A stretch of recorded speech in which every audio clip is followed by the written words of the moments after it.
لتجدن اشد الناس عداوۃ للذین آمنوا الیہود والذین اشرکوا۔ مومنین کرام، سامعین محترم، مجھے یہاں پہ دو چیزیں بیان کرنی اور انشاءاللہ میں جلدی جلدی آگے گزروں گا تاکہ آپ تک جو ہے وہ بات بھی پہنچ جائے، اور انشاءاللہ بہت ساری چیزیں آپ کے لیے کلیئر نہیں ہوں گی، ان کو کلیئر کرنا ہمارے لیے بہت زیادہ ضروری ہے۔ چونکہ میں یہاں پر دو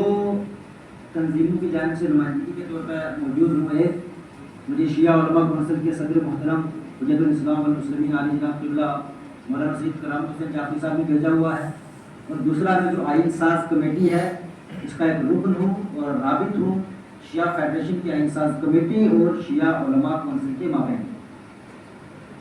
بہرحال جب اپریل کو آپ لوگوں نے دیکھا جو حالات جموں میں ہوئے، کیا ہوا کیا نہیں ہوا اس کے بارے میں ہمیں کوئی اطلاع نہیں ہے،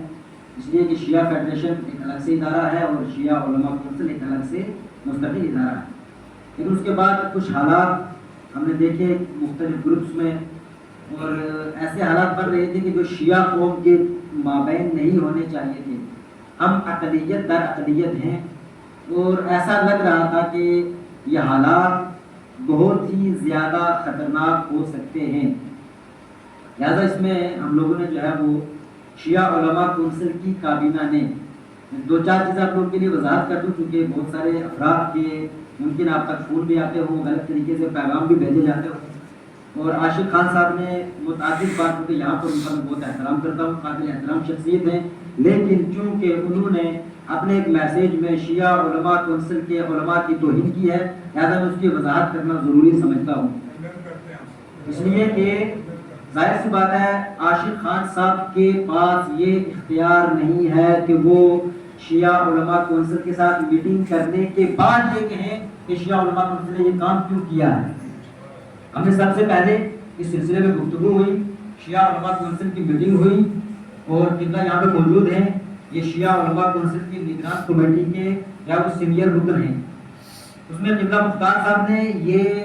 کہا کہ ضرورت اس بات کی ہے کہ اگر عوام کو اور صدور کو اعتراض ہے تو دوبارہ الیکشن ہونے چاہیے۔ یہ بات دوبارہ آپ سن لیجیے۔ قبلہ حجت الاسلام والمسلمین عالی جناب قبلہ مولانا سید مختار حسین جعفری صاحب نے اس میٹنگ میں جو شیعہ علماء کونسل کی تھی یہ کہا کہ اگر تمام افراد یا اکثریت یہ کہہ رہی ہے کہ الیکشن دوبارہ ہونے چاہیے تو آپ لوگ ایسا کریں کہ شیعہ علماء کونسل کی جو کابینہ ہے وہ کچھ افراد کا انتخاب کرے اور ان تمام صدور کی رائے لے، اس کے بعد جو رائے ہوگی اس کے اوپر سب عمل کریں گے۔ اب یہاں پر موجود ہیں تقریباً اس وقت جو میرے پاس اطلاع پہنچی ہے قریب 40 انجمنوں کے صدور یہاں پر موجود ہیں، اور کل ہماری انجمنیں تقریباً 45 اور 46 کے قریب ہیں، ٹھیک ہے، اگرچہ ان میں 57 لکھی ہے لیکن 57 ہم نے جو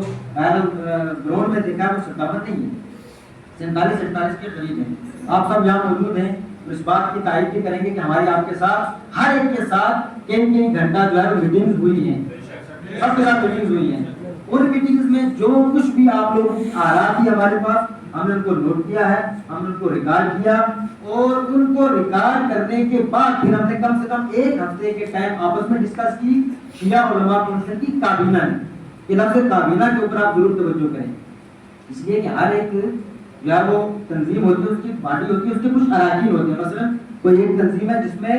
60 ارکان ہیں، وہ 60 کے 60 کابینہ میں شامل نہیں ہوتے ہیں، ان میں سے 10 لوگ یا 12 لوگ، مثلا صدر کو انتخاب کیا جاتا ہے، نائب صدر ہوتا ہے، مشیر صدر ہوتا ہے، جنرل سیکریٹری ہوتا ہے، اس کے بعد جو ہے وہ اس طرح کے جو کابینہ ہوتی ہے۔ تو اس تمام پروسیس میں مکمل طور پر ہماری کابینہ جس میں صدر صاحب،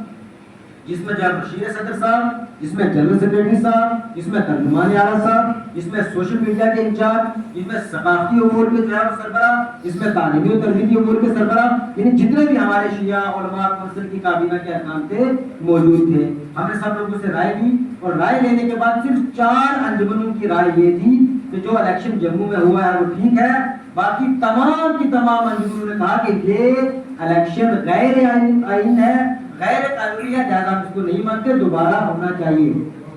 تو ہماری کیا ذمہ داری بنتی تھی؟ کیونکہ ہم تو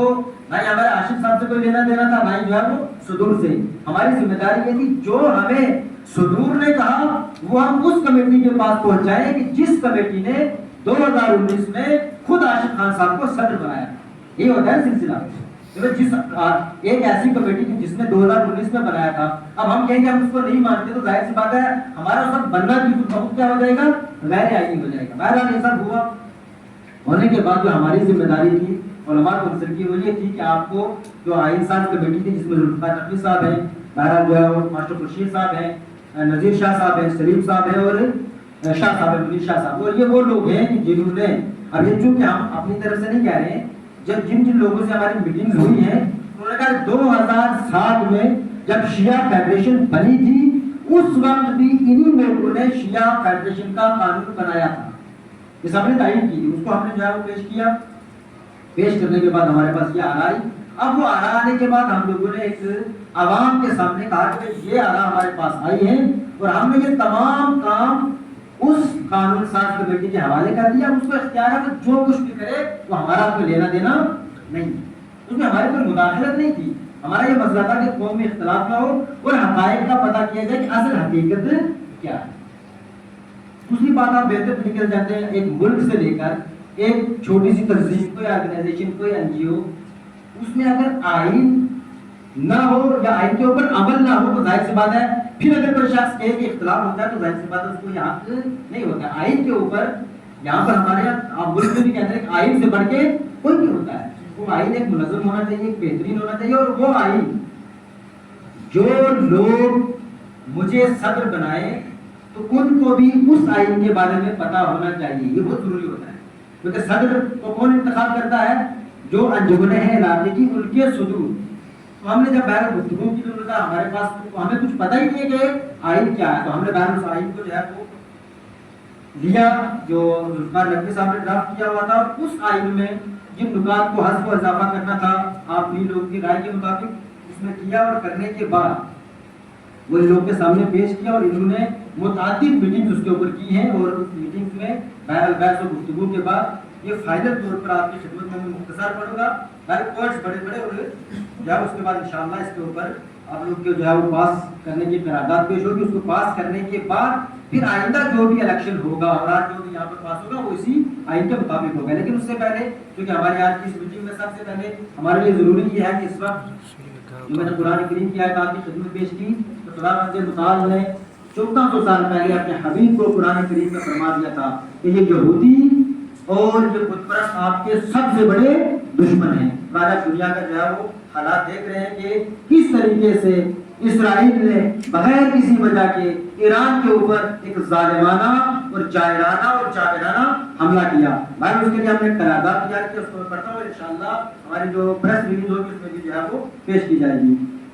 میں مختصر طور پر جو کہ یہاں پہ لمبی ہے میں اس کا خلاصہ آپ کی خدمت کرتا ہوں۔ یہاں پر جتنے بھی انجمنوں کے صدور موجود ہیں اور شیعہ فیڈریشن کی آئین ساز کمیٹی کی طرف سے ہم سب اسرائیل کی جانب سے ایران کے اوپر ہونے والے جارحانہ حملے کی شدید مذمت کرتے ہیں، اور اس مذمت کے ساتھ ساتھ ہم حکومت ہندوستان اور بالخصوص وزیر اعظم نریندر مودی سے مطالبہ کرتے ہیں کہ چونکہ ہندوستان کے ایران کے ساتھ سالہ سال پرانے تعلقات ہیں، اپنے ان تعلقات کو بروئے کار لاتے ہوئے اس ظالم اور جابر اور دہشت گرد حکومت اسرائیل کے خلاف یا پارلیمنٹ میں کوئی قرارداد پیش کرے یا بین الاقوامی سطح کے اوپر اس جنگ کو روکنے کے لیے جتنے بھی کوششیں ہو سکتی ہیں ان کو بروئے کار لائیں، پہلی قرارداد۔ دوسرا، ابھی رات ہی میں جو امریکہ نے